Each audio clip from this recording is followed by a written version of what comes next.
Welcome to the fourth session of the MLE lecture, and in this session I'm going to talk about specification of maximum likelihood with respect to continuous variables, or more specifically just simply note a caveat with regard to using density functions to define a likelihood function. Remember that the actual definition of the likelihood function is the probability and not the density. And in fact, if we were to think about it, the probability of a specific point y in a continuous space is equal to 0 for all y.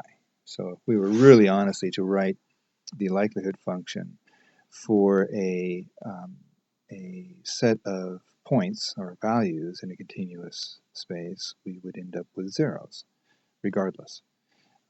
But instead we use density functions, and of course densities would not be 0.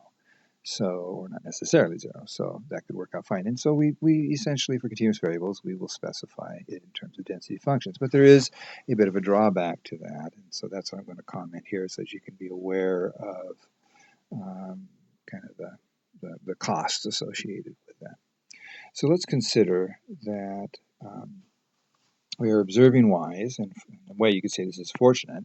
What we actually observe is within a unit of measurement, right? So I observe a y naught. What that really means is the variable y is somewhere between y naught minus epsilon over 2 and y naught plus epsilon over 2, where y naught is considered the measurement error. You could also say that 1 over epsilon is defined as the precision. So now I can ask the question, what is the probability of observing y equal to y naught? And really what it is the probability that y is in this interval. So I'm looking at an interval here, a little tiny interval here, and I really want the area, right? So I can integrate that area, or I can take the CDF minus the CDF at the lower bound, and that will give me the probability of observing y naught, which is, say, the probability that y itself is within that range. So let me expand the two CDFs. Let's take the CDF, evaluate at y naught plus epsilon over 2, where we center it on y naught. So it's the CDF at y naught. It is the first derivative, and it is y naught plus epsilon over 2 minus y naught. It is the second derivative over 2. Notice that the y naught and the minus y naught will always cancel, so it is the epsilon over 2 squared. It is the third derivative, 3 factorial epsilon over 2 cubed, and it just keeps going with the Taylor series forever. So here I'm not using a Taylor series approximation. I'm using the Taylor series. It just goes on out infinitely far. Ignoring the negative sign for the moment, the Taylor series expansion at y naught minus epsilon over 2 is similarly formulated, only now that because it's a minus over 2, we end up with, in the brackets, a minus epsilon. So we get a minus epsilon over 2 squared, a minus epsilon over 2 cubed, and on it keeps going.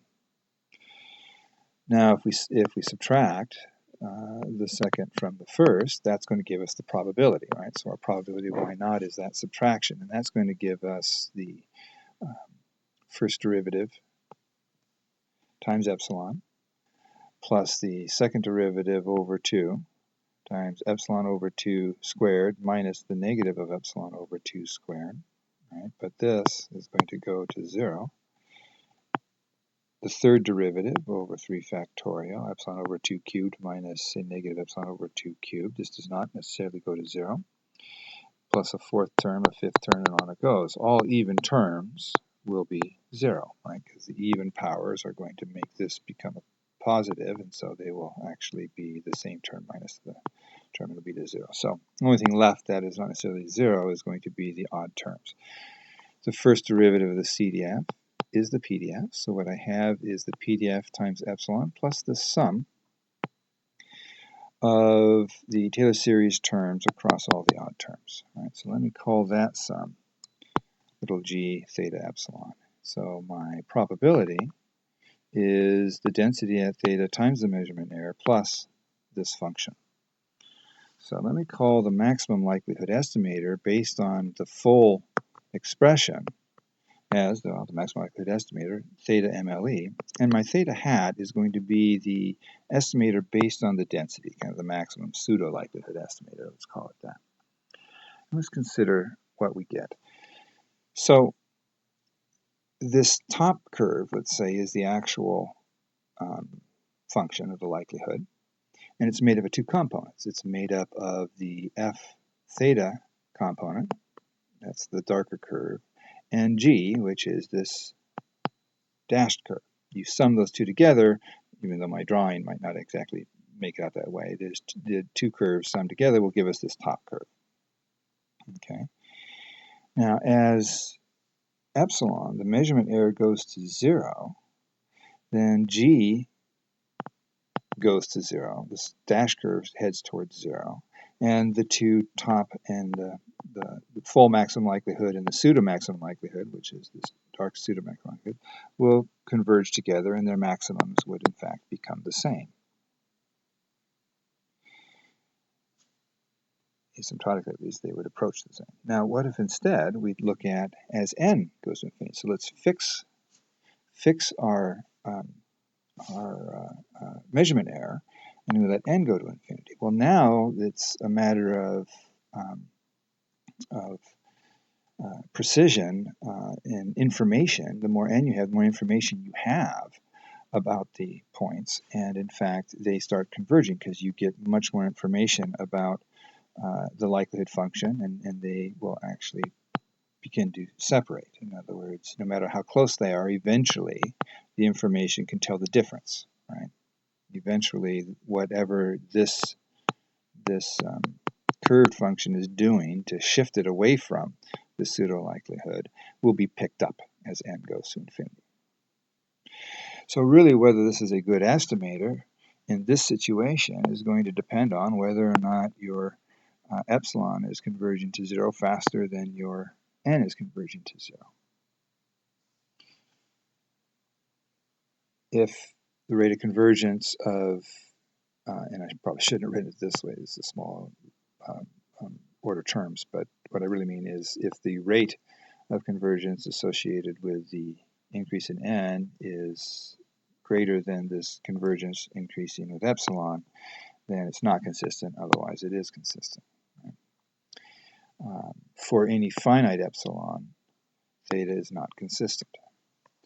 With one caveat, and that is if the G term has the maximum associated with the G term, if that theta is the same as the maximum associated with just maximizing this term.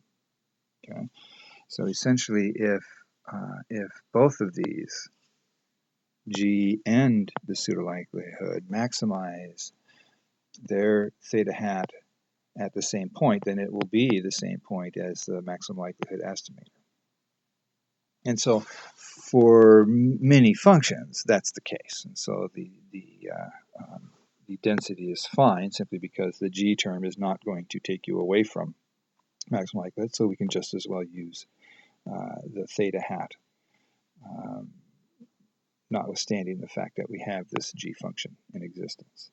But when that's not the case, they can separate, and now it depends on how small your error term is in your measurement, right? So if your measurement error is small, such as you are going to measure, age in terms of seconds, you might be fine. If you're going to measure age in terms of how many decades old you are, then perhaps using it as a continuous variable based on the density would not be appropriate. You could, if you wanted to, you could write your function so you do use the proper likelihood, because when you write your function, just use the CDFs of the distribution plus or minus the error terms, or plus or minus a half error term around your point, and integrate that difference, or take the difference in the CDFs and use that for your likelihood function. That would essentially correct for any problems that you have. And you can check and run a few examples. Run an example for a certain distribution using the points that you measured, and then run the example using taking into account plus or minus the actual measurement units, and write the two likelihood functions and see what kind of differences that you get. In actual practical applications, I don't usually, when I do that, I don't find too much of a difference for much of the distributions that we use. But this is important just to note that the likelihood function carries its properties in a rigorous sense associated with the true definition of the likelihood function being a matter of probabilities and associated functions such as integrals of densities or differences in CDS, and not as a likelihood function specified in terms of the densities themselves, even though that is how it is used more often than not, and usually without much of a penalty occurring. So this ends this session of the lecture.